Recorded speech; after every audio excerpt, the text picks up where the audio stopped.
So, welcome everybody. It has been a while since we last have been here. Last time. Sorry for the microphone. It somehow hurts. It's not properly aligned. I don't know. But you can hear me, everybody. Huh? Okay, perfect.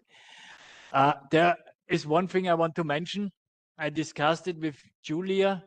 We extended the submission deadlines for assignment 4 and 5 such that it better aligns with the content of the lecture.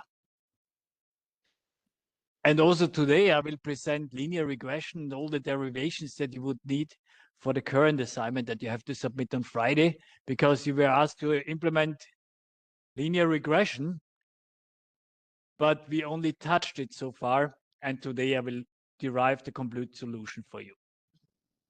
And next week we start with probability theory. So I swapped these two lectures.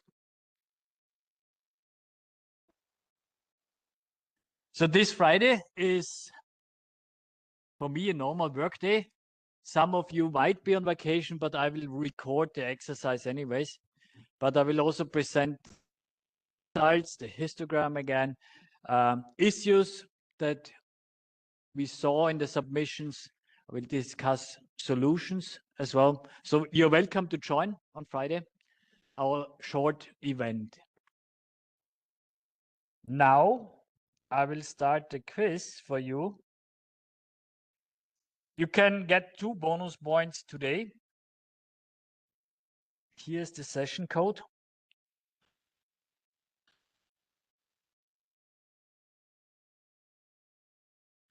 And in the meanwhile, I will clean the blackboard.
The poke stick.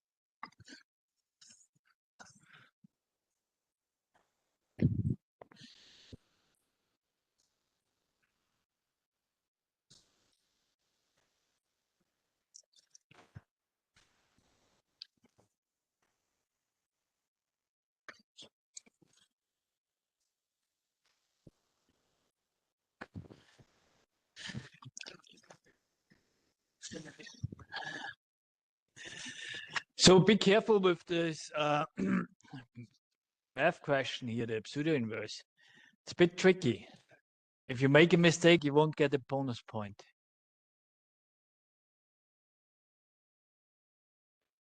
It might make sense that you take some sheet of paper and you derive it yourself.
So color blue, color orange, white.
Good.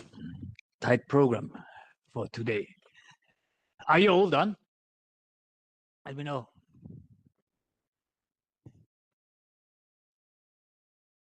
Let's have a look.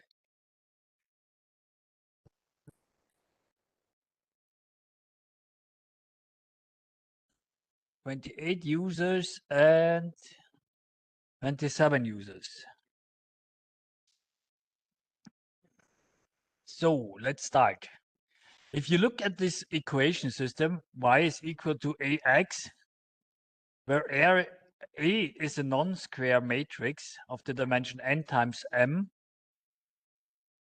then x is equal to the inverse of A only for m is equal to m. That's true. That's correct. This is wrong, obviously, because you can't invert a non-square matrix directly. This answer is also wrong. You nicely spotted the mistake because the term A transpose was missing. So the last one is correct. So to repeat, number 2 is correct, number 3 is correct, and the last one. Then I came up with these quiz questions today, so they are new. It's nothing we used so far. So this one is about the stochastic and deterministic systems that we discussed on the 2nd of April. So actually 27 days ago, or 28 days ago. And the first answer is correct. Most of you got that. Rule-based expert systems are deterministic approaches. The second one is also correct. Nice pick. All of you had that correct, most of you. The third answer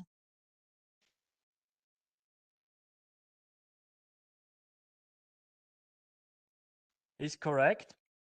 Perfect.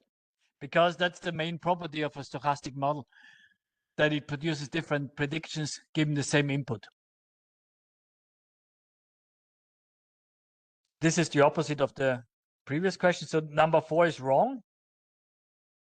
And the last one is also wrong. Well done. So I see many of you will have bonus points today. Great.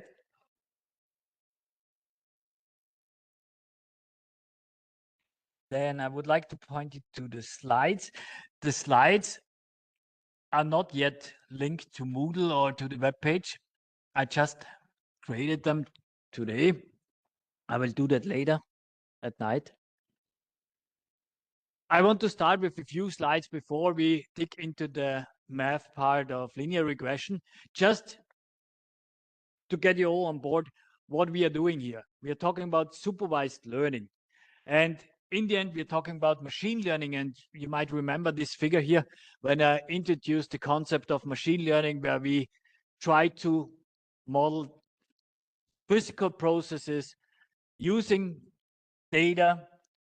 With the data, we train a model, we make predictions, and in the end, we want to answer some important questions. Now, in the next lectures, we will talk about classical regression.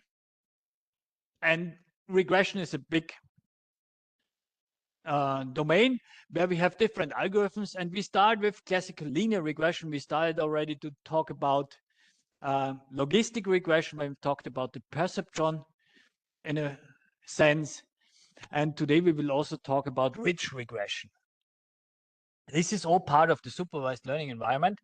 Of course, there's a huge field of other methods in unsupervised learning or in reinforcement learning or in combinations of that. So we cover only a very small part, but it's interesting to see that there are so many different regression methods used in practice. And we start with simple linear regression. Then there could be extensions to stepwise linear regression, polynomial regression, logistic regression, ridge regression, lasso regression. And what we will talk about this course is Bayesian regression, because in the end, we learned that stochastic models have the benefit of being able to model uncertainty. And we would like to do that also with linear regression. So that's where we start. That's what we will do today. There is some outlook for the next lecture. I skipped that part. I will simply turn off this laptop now. No, at least I will stop screen sharing. I will start my video because I figured out that last time I was not really recording the blackboard because I didn't stop the screen sharing.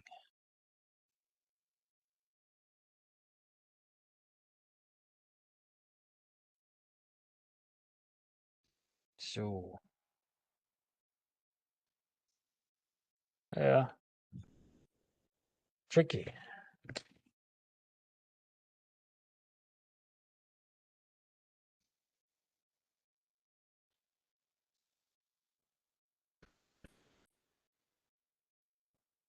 Looks okay, huh?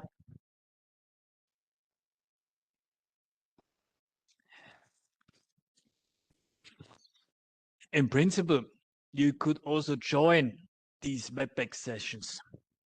You find the link to the WebEx session on our webpage, the CPS page. You see the link to my WebEx room. It's my personal WebEx room, but you will be in a lobby if you're not using your Uni WebEx account. All of you, you have a WebEx account using your student email address. If you're logged in, you can automatically join this room. Because the recording itself, I looked at it because 28 days is even for me a lot. So I had to figure out what did we talk about 4 weeks ago? Which quiz questions did I ask?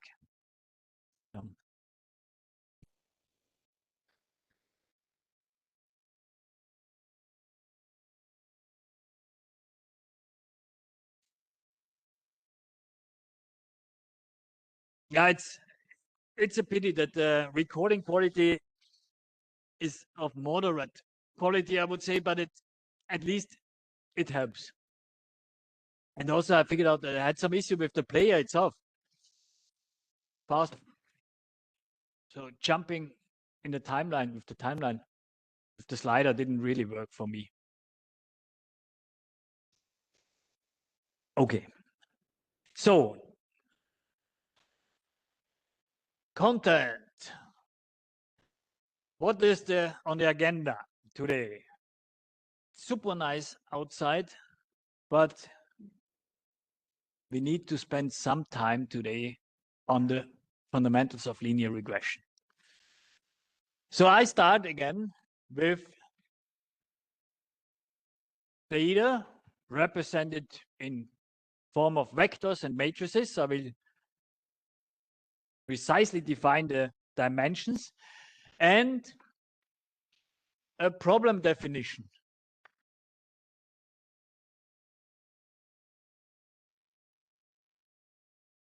So the problem definition is actually very important in machine learning. So we do that here. Afterwards, we immediately will dig into model learning. So we will see how we learn this model, how we compute the model parameters. And we will find out that there are two issues, severe issues with linear regression. I will discuss, of course, solutions to these issues. And one of the solutions is called feature transformation.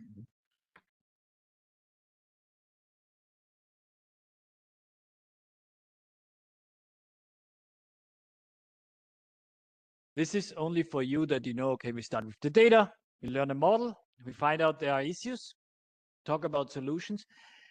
And in the end, after this lecture today, you are able to derive your own linear feature regression methods. Not only linear regression methods, no, you will have the ability to implement nonlinear feature transformations. And you will also know why this is beneficial or even necessary.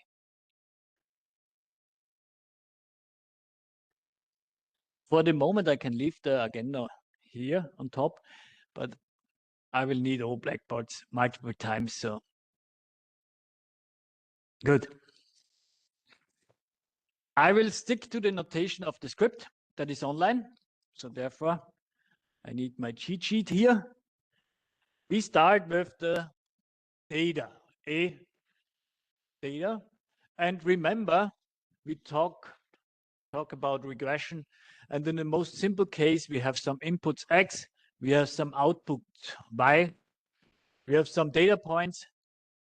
And in the end, linear regression fits a linear model that you all know, like y is equal to kx plus t, where t is the offset.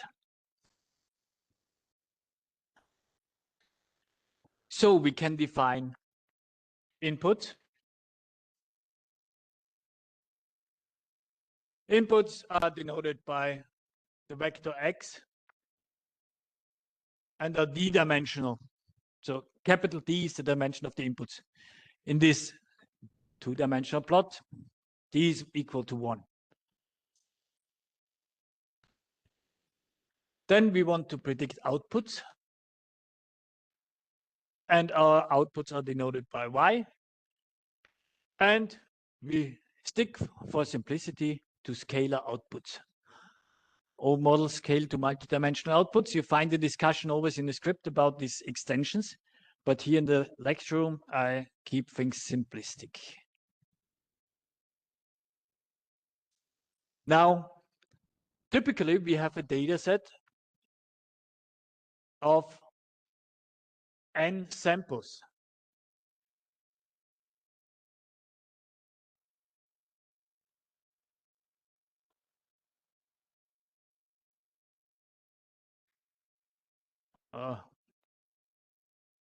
Here I use D again.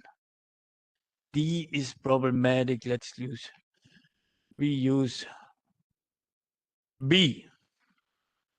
B is our data set because D is the dimension of the inputs. So we have now a matrix X and a vector Y. Now, what is the dimension of the vector Y? Question to you. If we have a data set of n samples, then we can put all these n samples into one vector, and the dimension would be n. So it's a column vector.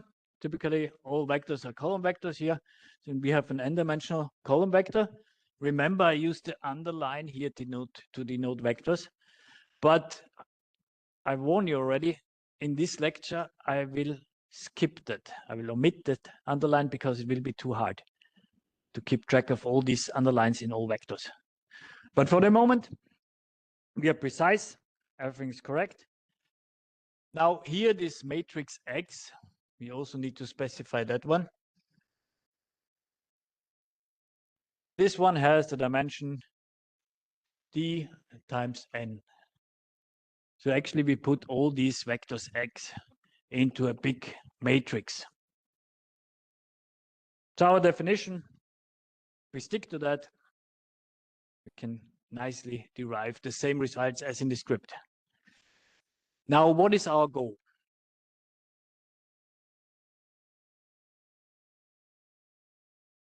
Our goal, use now a different color. We want to define some model, but actually some parameterized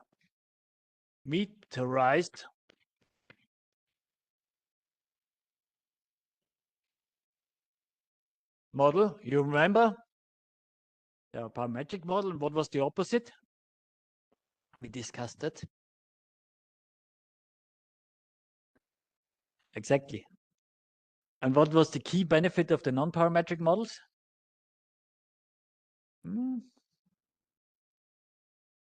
Normally not. Normally parametric models are faster. What is the key benefit of non-parametric model?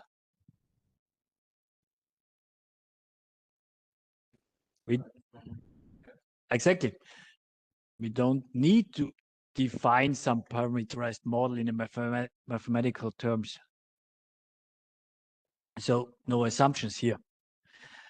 So, but we will define a parameterized model, and actually our model that predicts something, that predicts y tilde. Y tilde is now the prediction of the model. You see the difference? Y is from our data set, our observations. Y tilde is what the model will predict. And it actually predicts that from X. X, the input of the data set.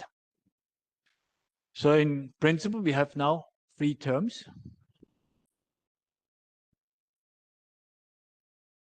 We have the outputs, the inputs, and model predictions. 3 terms.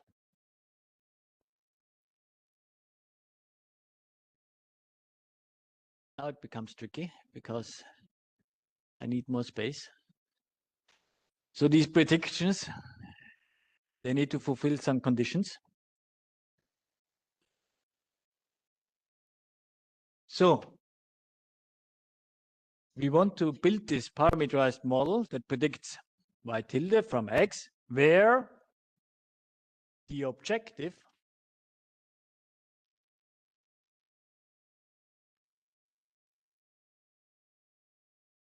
this is an important term, objective. I continue here. Is minimized.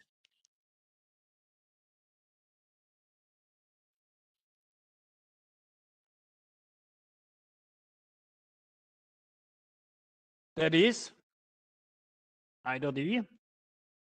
I use here a J now for the objective, and I use here a particular one. I argue that y minus y tilde should be minimized using this norm. And who remembers which norm that is?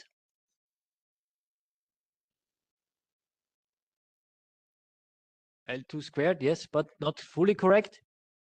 Oh, L2 squared, yeah, that's correct. Perfect. So it's the L2 norm, but we square it, so we don't need to take care of the square root. Simplifies things.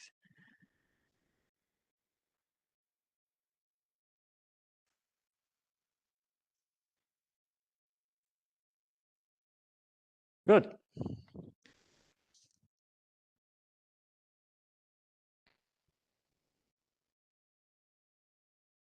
So this is the definition of our goal. And we have our vectors. Now we start with the model learning part. I moved it a little bit up.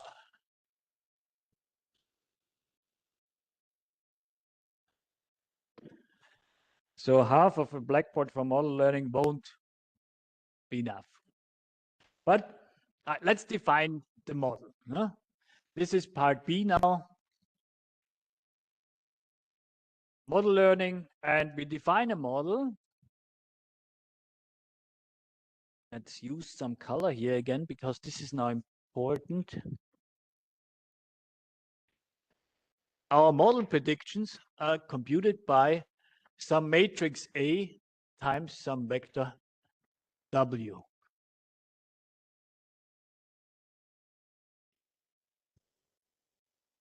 This is our model. It's a linear model. Now, in the most simple case,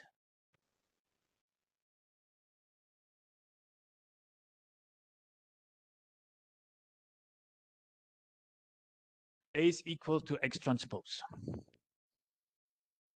So what's the dimension of A then?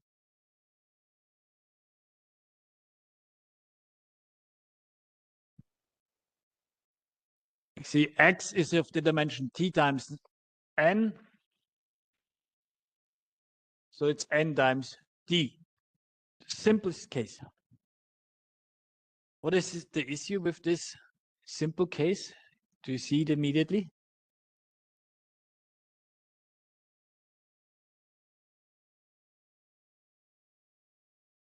If you look at the one-dimensional case where the linear model is given by k times x plus d, here I have also a linear model, the matrix A times W. But what is missing?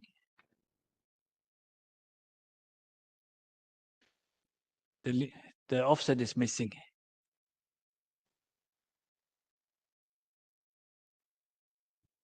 We will extend it later. So our goal is now to compute this model parameters. Let's define it. So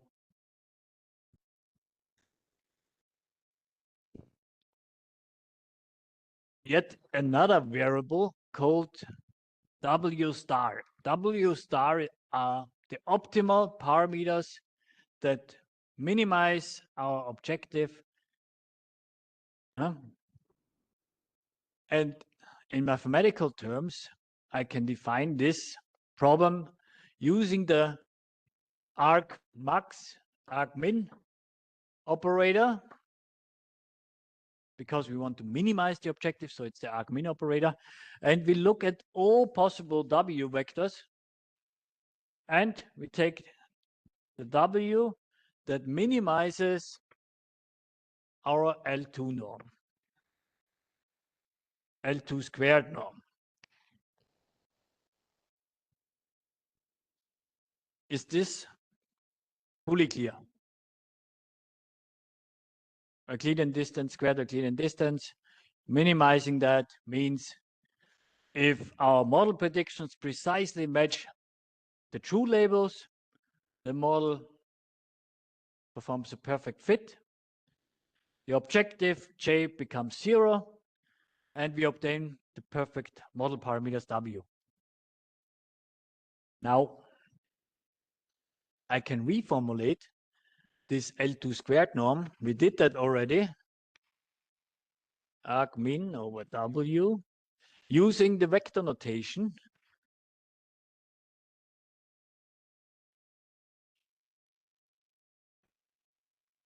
So now here, the underlines are still there. And from now on, I will not use the underlines anymore, because we only have vectors and matrices in the subsequent equations.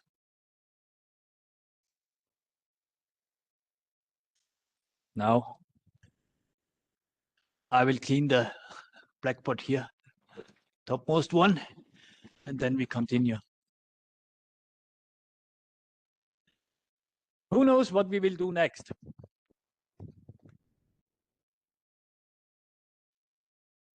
How can we compute W?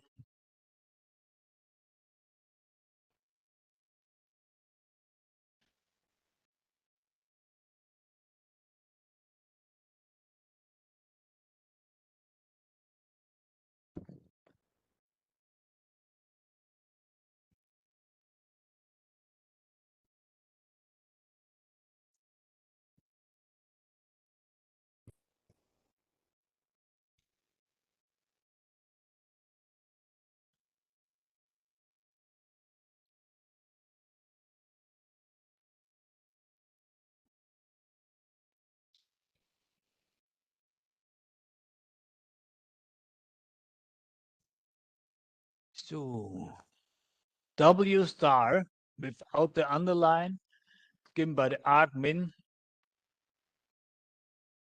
of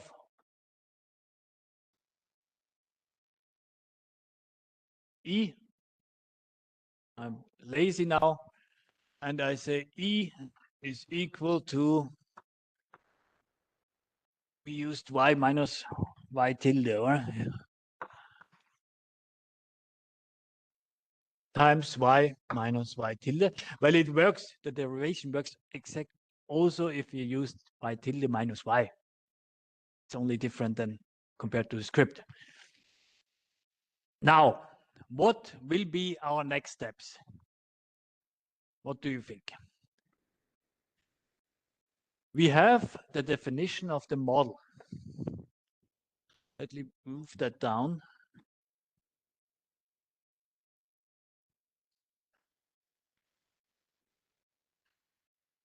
This is our model. So first step is we will plug in our model for Y tilde. Then we will resolve this product. And what will happen next? What do you think? Think of gradient descent. Think of the minimization problem.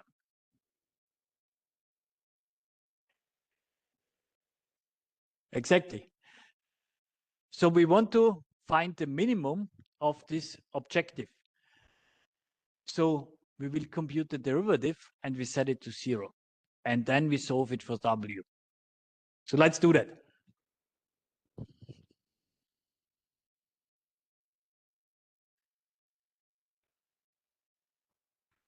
So I will plug in now the model. So we had A times W transpose times Y minus A times W.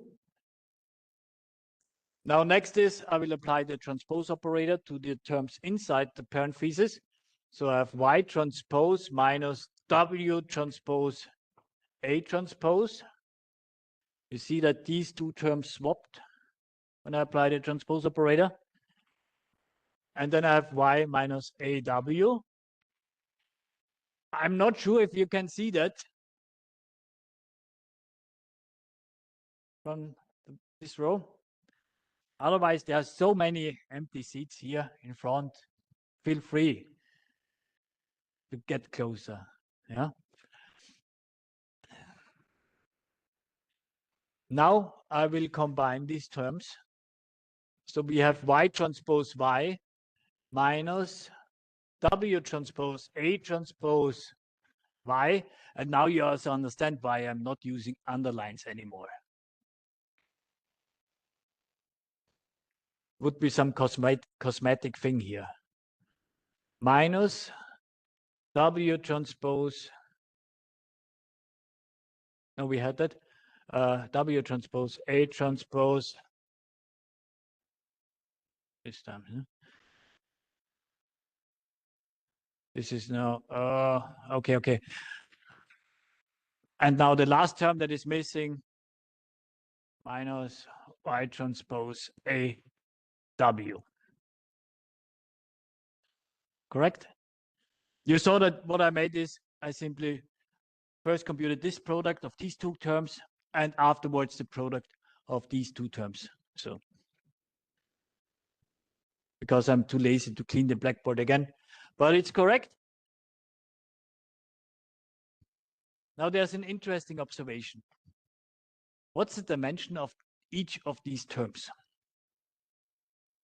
I mentioned it once in some lecture. Who remembers?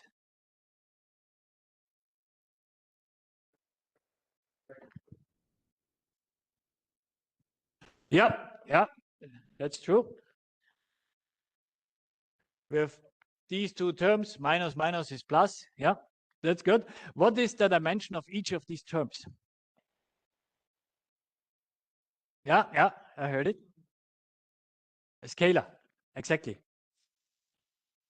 Look at it. If you look at the dimension of y, it's Rn. Y transpose is 1 times n. A is of the dimension, where do we have it?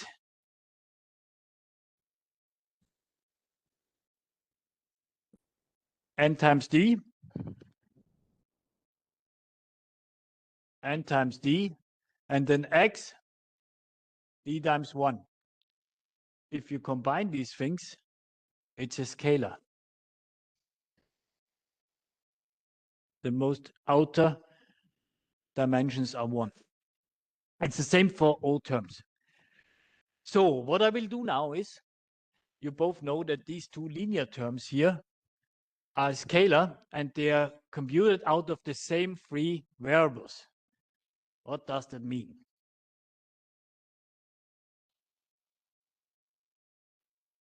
If you build the product of 3 variables, reverse the order. In both cases, the result is a scalar. They are equal. So these two things are equal. And because this is a scalar, I can apply the transpose operator, and then you see it. So this thing becomes then y transpose AW. Y transpose AW. So they are exactly the same.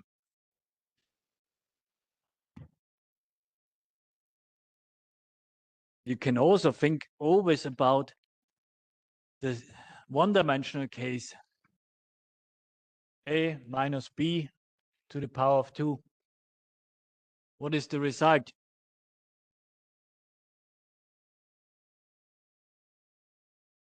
A squared minus 2AB plus B squared.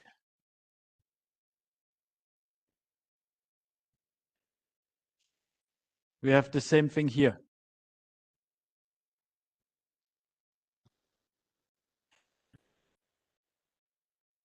So our term E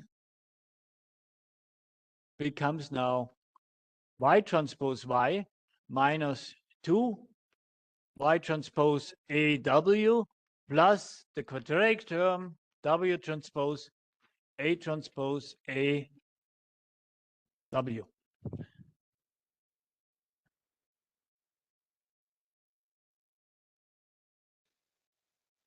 So now we need another blackboard.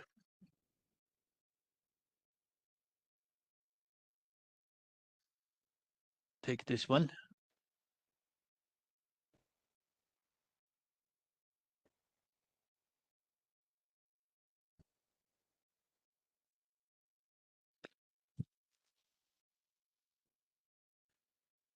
So what's next?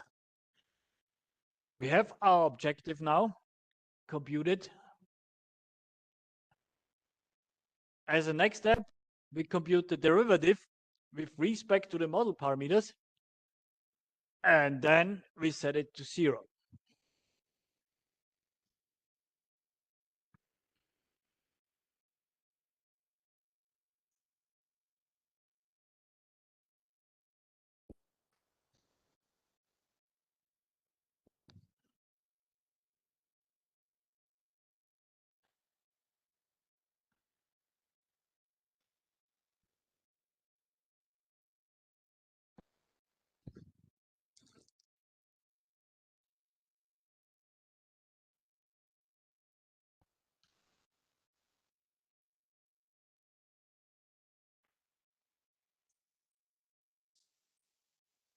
All right, we are here.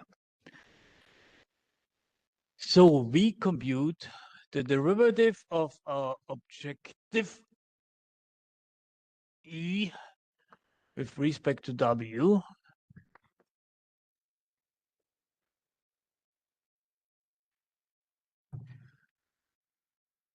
So now I put it again here down for completeness. A times W plus the quadratic term W transpose A transpose A W. Close the parentheses. So what happens to the first term? 0. That's the easy part. This cancels out. What happens to the second term?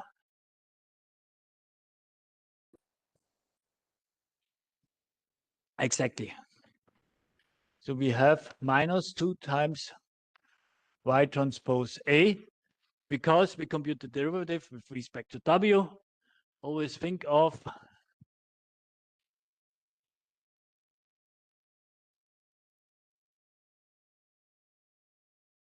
times A. What happens in the linear case and now in the matrix case. And the last term is a bit tricky, the quadratic term. So you would compute the derivative with respect to x of x squared, and that's 2 times x with some additional multiplier here. In our case, we have also this multiplier here with A transpose times A, the squared matrix. Now the result is W transpose A transpose A. Where does this come from? Well, there are two options now for you. One is that you look at the individual elements of this matrix, of this product of the terms, and then you compute partial derivatives. Option 2 is you look at the matrix cookbook, identify related structures, and you look at the solution. Option 3, there's option 3 as well, yeah. Check the dimensions. You know that the derivative of a quadratic term is 2 times your variable. Same for your vector matrix product. And the dimensions must match. Otherwise, something is wrong. So we can look at this dimension as well. W is of the dimension D times 1. So it's 1 times D. This term is 1 times D. A transpose was D times N, and A was N times D. And that works out. So the result is 1 times D, which makes sense because we want to compute W, and W is of the dimension D.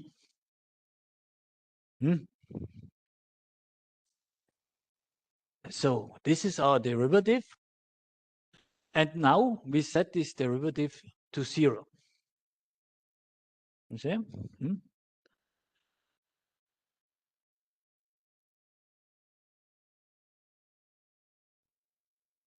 Set this to 0.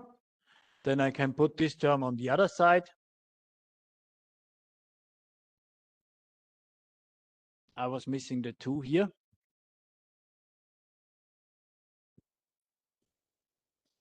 You see the 2? Who saw it, the mistake? You saw it. Yeah, you can also raise your hand, knock on the table, mention it. It's fine. Perfect. Now I will also cancel out this 2. We don't need it anymore. And then Y transpose times A is equal to W transpose A transpose A. How can I compute now W?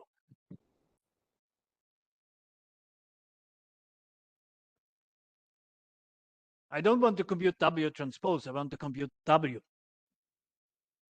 W transpose would be easy. I simply multiply the inverse of this squared matrix from the right-hand side to this term. Then I get W transpose, but I don't want that.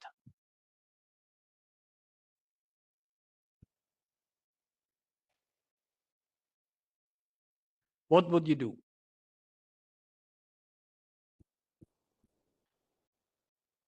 Sorry? What will I do? No. What would happen if I apply the transpose operator to everything? That's doable. As long as I apply the transpose operator to both sides of the equation, that's fine. So let's do that. I get A transpose times W times Y is equal to A transpose A W. And now I can resolve it for W by multiplying this term from the left-hand side with the inverse of A transpose times A.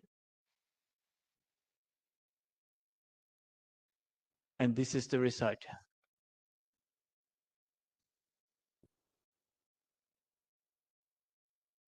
You could have solved it for W transpose and then apply the transpose operator as well.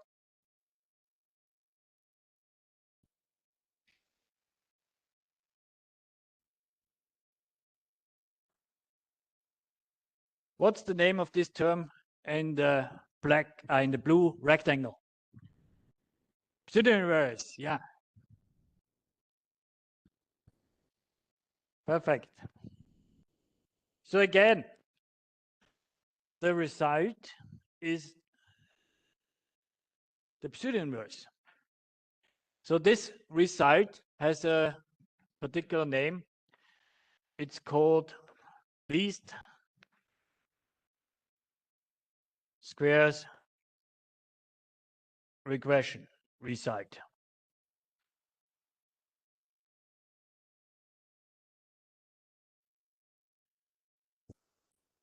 So this is least squares regression. If you implement exactly this equation in your Jupyter notebook, you implement least squares regression. Now, initially I mentioned two issues.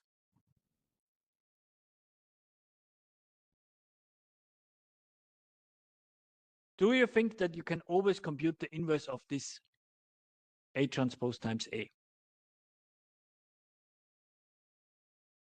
No. When is this problematic? Exactly, if the rows in A are linearly dependent.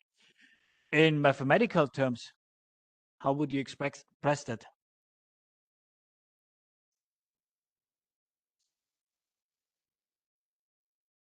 No, think about full rank. Full rank is the property that we require of A such that we can compute this inverse. If A is not a full rank, we can't do that. We can also dig into the details. Let me see.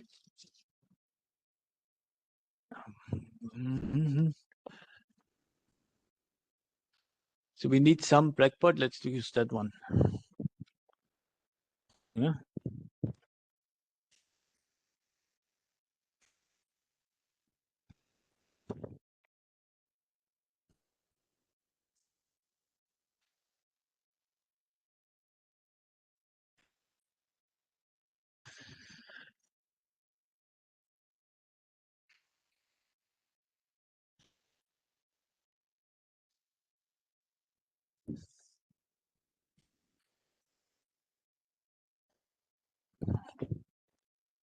What's the time? Okay. Enough time.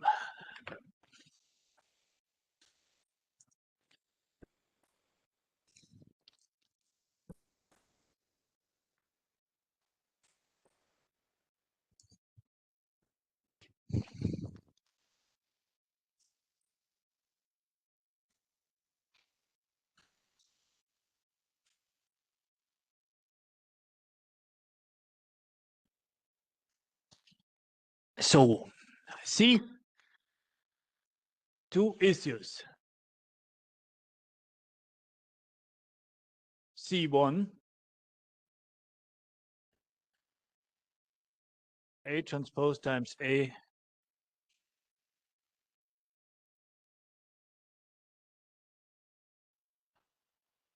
A transpose times A is not invertible.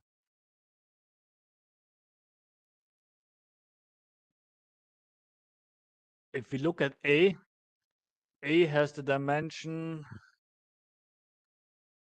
n times d. So A transpose times d times n times d is d times d.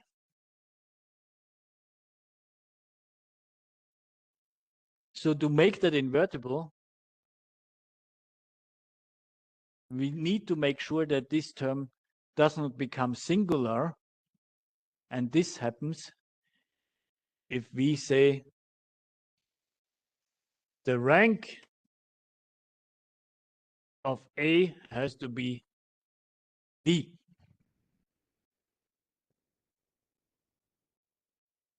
Is this clear? Because we compute A transpose times A, the product has the dimension D times D.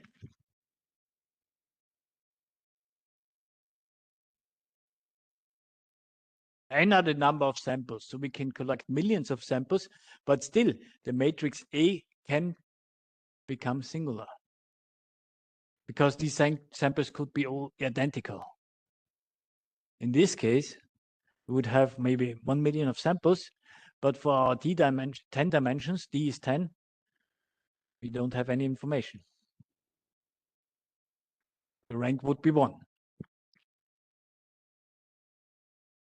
So in practice, typically, the matrix A is singular if you have a very small number of samples. That could happen if n is very small.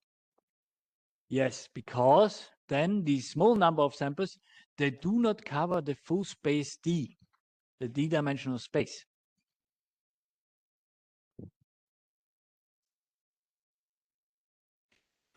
I give you an example.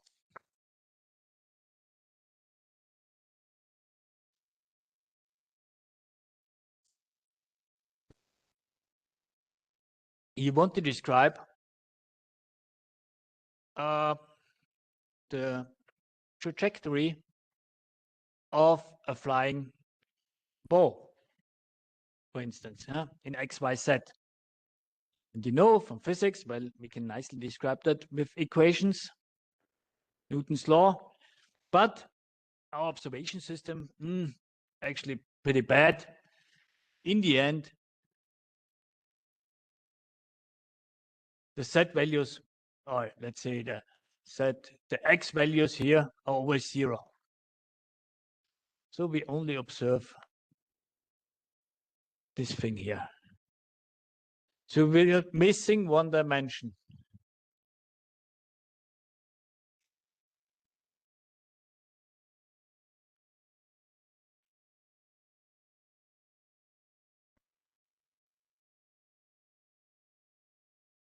One Y1, Z1,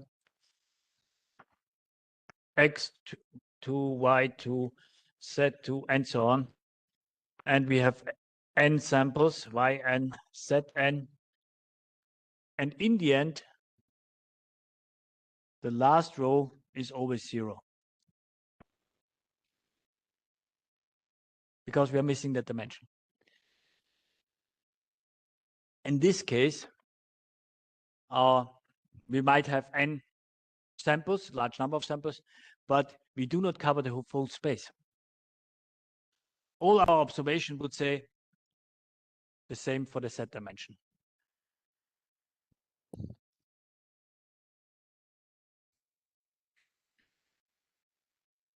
So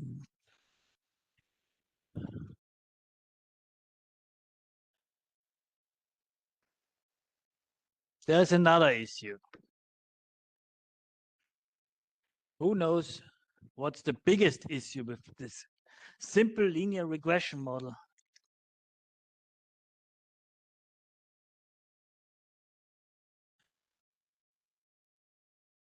I give you a tip. How many parameters will you learn with your model?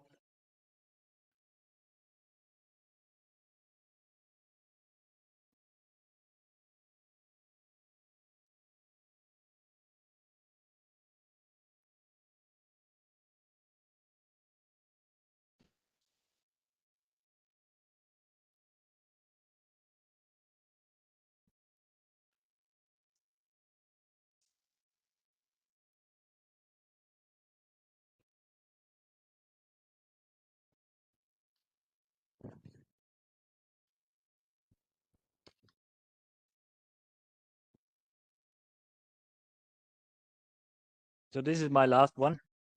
Then we are done.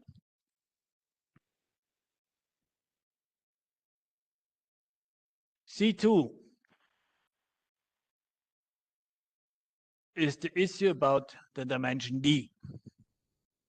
The point is, we said our model is given by A times W, where W was of the dimension D, and D was given from X. Our inputs X was X was D times N.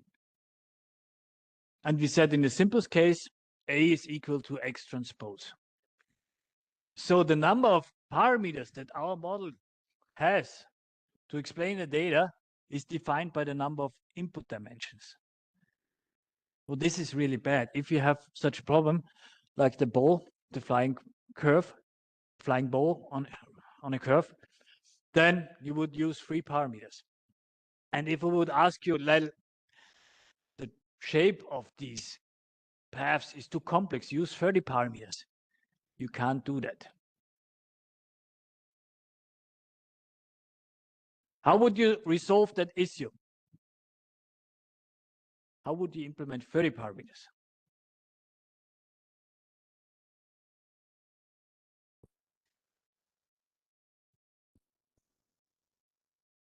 So the solution is called feature transformation.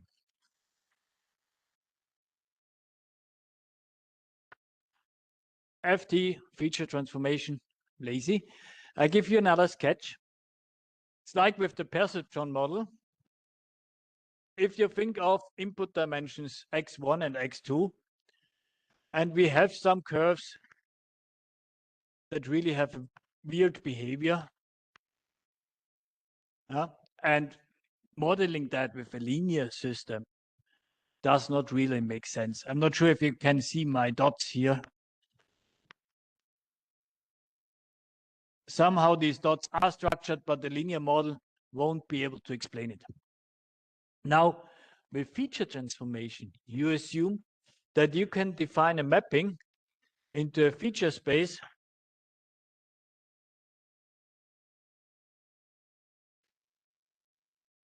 of x2, and ideally, this transformation maps the dots to a space where you can explain it with a linear model.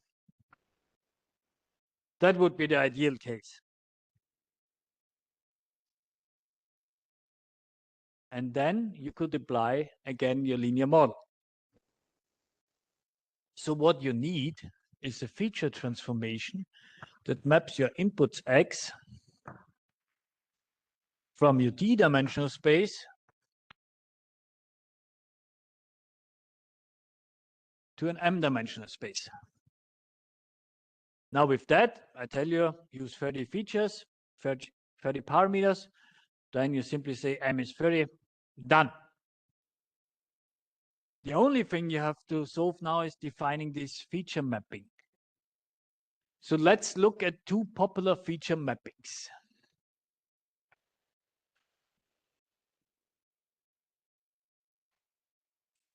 I'll make it easier. I put both feature mappings on one blackboard because it makes sense to do that.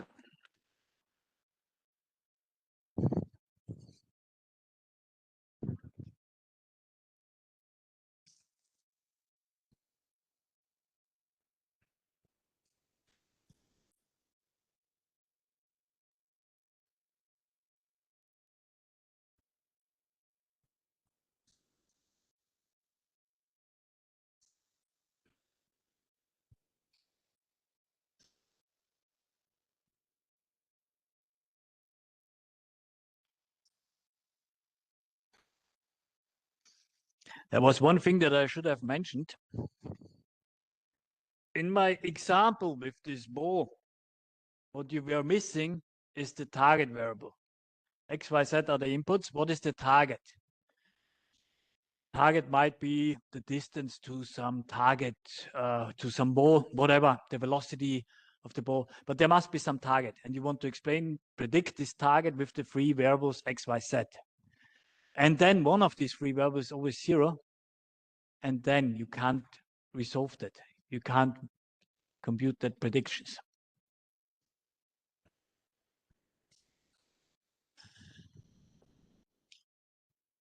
It's always the easier if you try to imagine some example ad hoc.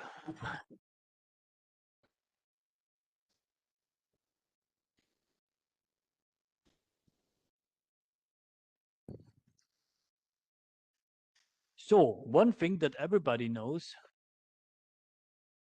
is called polynomial regression.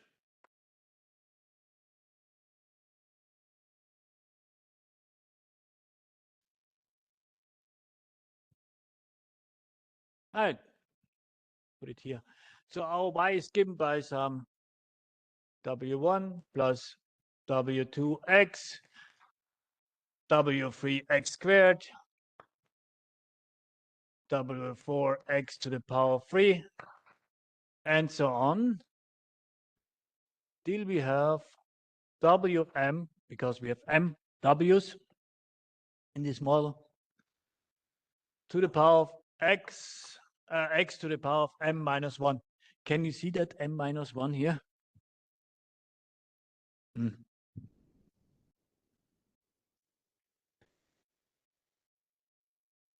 Now I can use a shortcut using the sum over I is equal to from 1 to m, our m parameters. Wi are the model parameters. Now what I need is x to the power something where the first term is 0. So I have I minus 1. If I starts with 1, then this first element will be 0. So x to the power of 0 is 1. We only have x w1. And this is very nice. Now I can also compute that using some feature transformation times w. Here I have to be careful if I need the transpose operator. Let me have a look. Yes, I need that.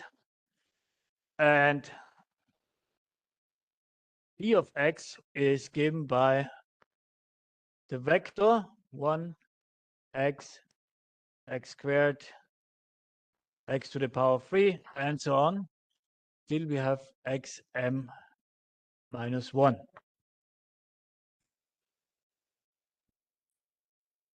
And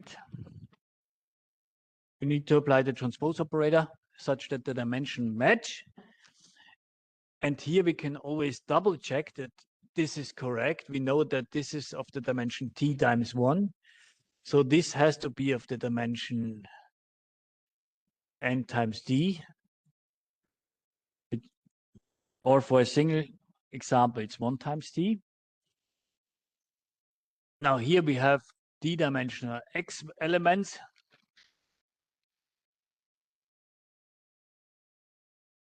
Or for a one-dimensional x, I think I only derived it for a one-dimensional x. This is 1 times m. I made a mistake. This is m. The whole thing is about having m-dimensional features.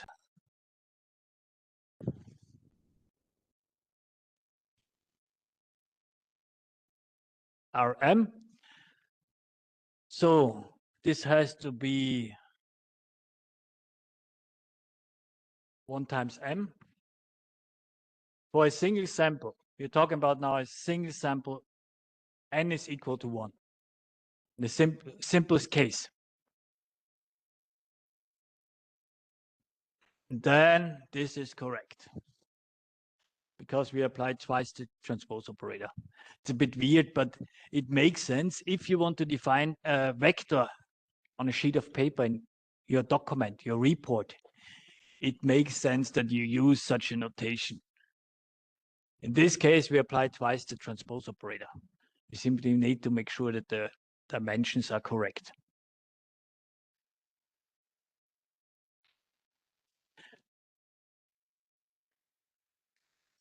Now,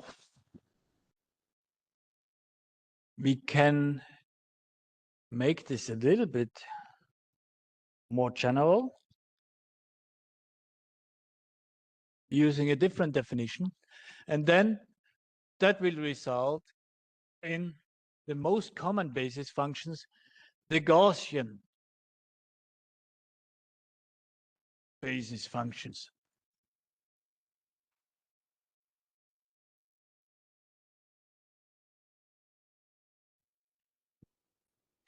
If we look at this definition here, we can make this more general here by saying we have phi of x. Now we do it already for the vector notation to be more general, is equal to individual phi functions that all take the same input vector x, phi 2 of x, phi 3 of x, till we have phi m of x.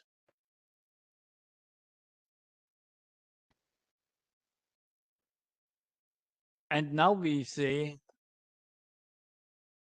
these individual phi function, phi I, are equal to the exponential. Now I use again the textbook notation of 1 divided by 2. Do I have the, no, I have a full covariance matrix here. Okay. Then I keep that general notation. So x minus, now the model parameters in red, mu I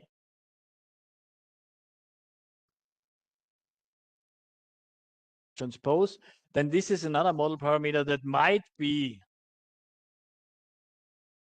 defined or not. It's the covariance matrix of our Gaussian times x minus mu I.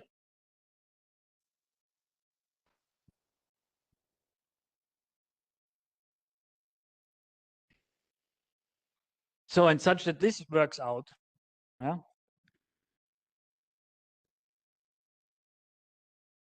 each of these functions phi I of x, let's make it correct, of x, define a mapping from the d-dimensional space of x to which space? Is the tricky point.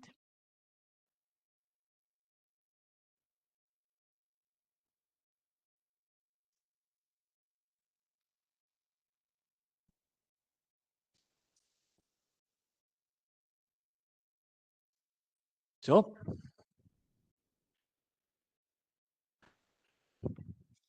where was the definition of our feature transformation? Here it is. Look at this.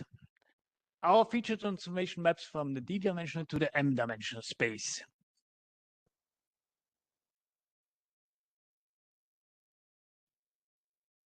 For polynomial regression. For Gaussians, we have now a mapping with m individual feature transformations, and the result needs to be m-dimensional.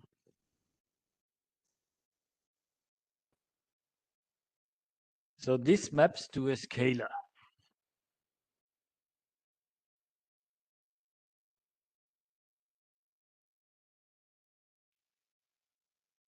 Let's look at that again. I put that up to make that fully clear.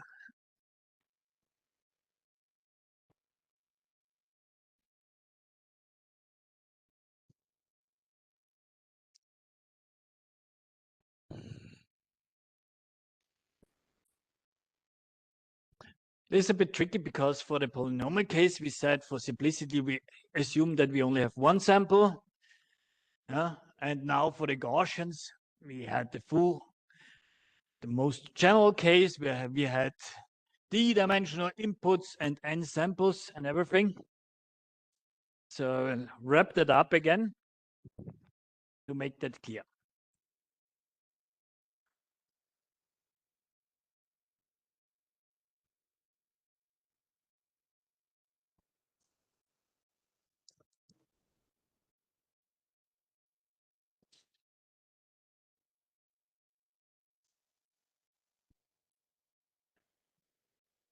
So remember,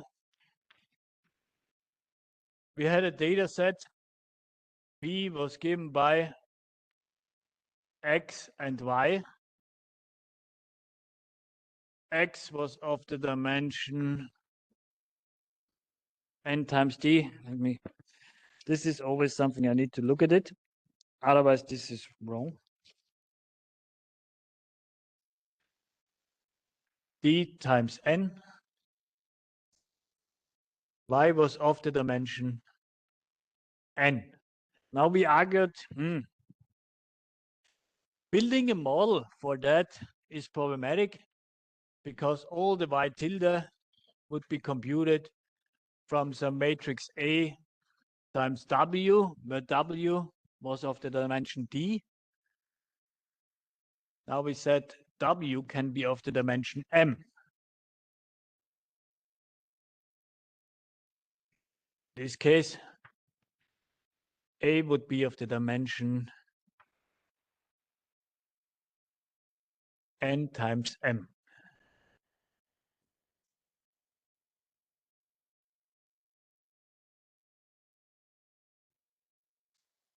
Now what I say is, for Gaussians,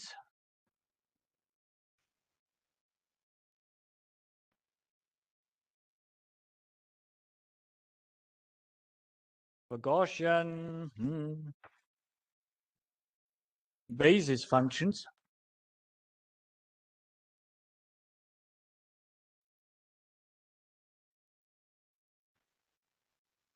is equal to our feature transformation using the vector x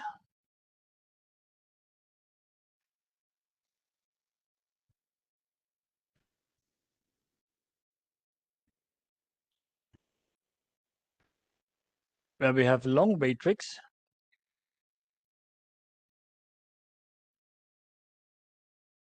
by 1 of x1.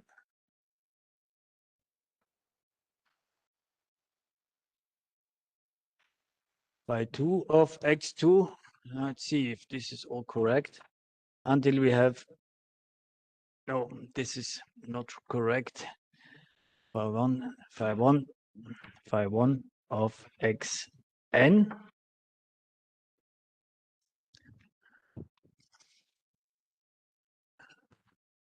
We have phi 2 of x1, phi 2 of x2, and so on to phi m of x1.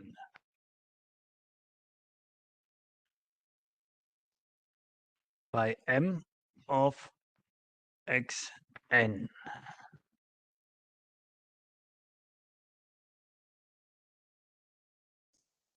In this case, this is an n times m dimensional matrix where phi I of the vector x is given by the exponential function of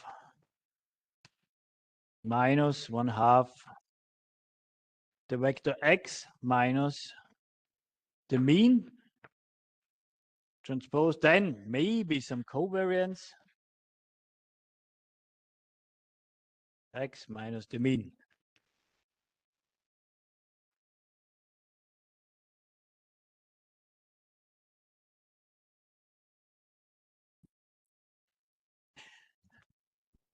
So I hope you now clearly see the whole picture. You had a d-dimensional input vector x. You have n samples. For each sample, you use this Gaussian feature transformations. Let's say m is equal to 20. So you have 20 functions with 20 different means and maybe 20 different covariance functions that all map to a different center.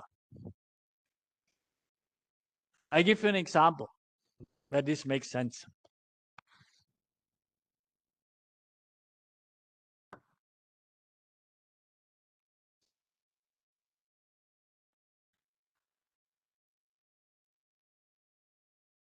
Path planning. Let's assume we have here our Gaussian centers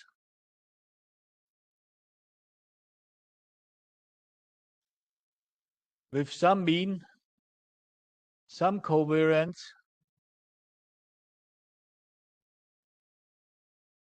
This is your feature space. You define these 9 Gaussian functions with 9 means and 9 covariance functions. So here you have mu1 and sigma1 and so on. mu2 and sigma2. And now what you can do is you can describe in this feature space your data points. Your data points might describe a certain trajectory in the feature space.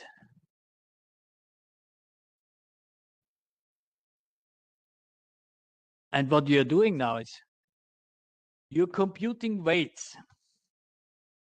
So this is a single sample here.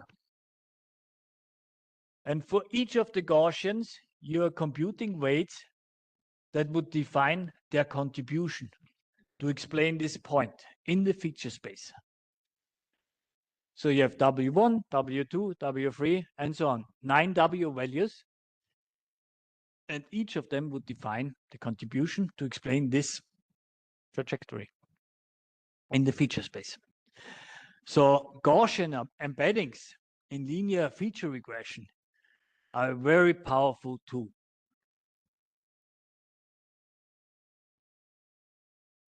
Do you have questions? I can give you some additional information because I know this was a lot that we discussed today.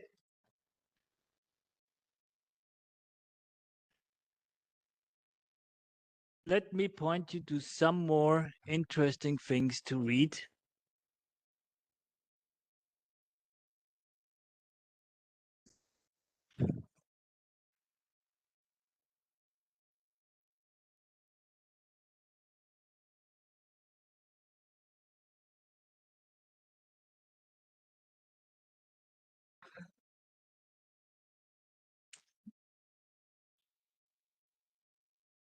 Where is it? So here we are. If you look at the script, here you can be sure that the dimensions are correct. On the blackboard, sometimes there might be some issues. Always require here your assistance, your help to double check that I don't make mistakes. Typically, if we define the dimensions and we double check it here together, it's correct. Here in the script itself, we start with simple feature regression. Here, yeah. This simple feature regression model can be solved using this vector notation. And then we define a feature transformation where we say, okay, let's jump into the feature space. So we compute with the input samples features. And then we apply the linear regression in the feature space. So we define a mapping from d-dimensional inputs to m-dimensional features. This is important. This mapping can be a polynomial basis function. Here you see it, the thing that we defined now. You see phi of x transpose times w, and phi of x is given by this long column vector. Long column vector. Yeah. And then the same for Gaussian basis function. We make this definition more general. We say, okay, let's say we don't have a single one, we have m individual functions. That's the main difference. And these m individual transformation functions are given by the exponential or by the multivariate Gaussian distribution. The only thing that you are missing now is the definition of the multivariate Gaussian, because I changed these 2 lectures because of the linear regression assignment. But you all know the Gaussian distribution. What you see here is the definition of a Gaussian distribution for d-dimensional elements, not for a one-dimensional Gaussian. And this thing is called multinomial Gaussian. In most cases, this sigma parameter, this is a meta parameter, is identical for all your m feature transformations. But in this particular example, it actually makes sense that you have different covariance matrices to cover different areas.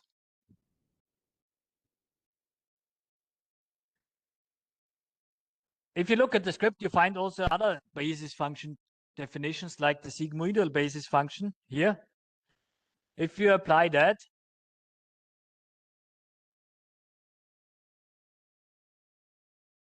it will relate to logistic linear regression.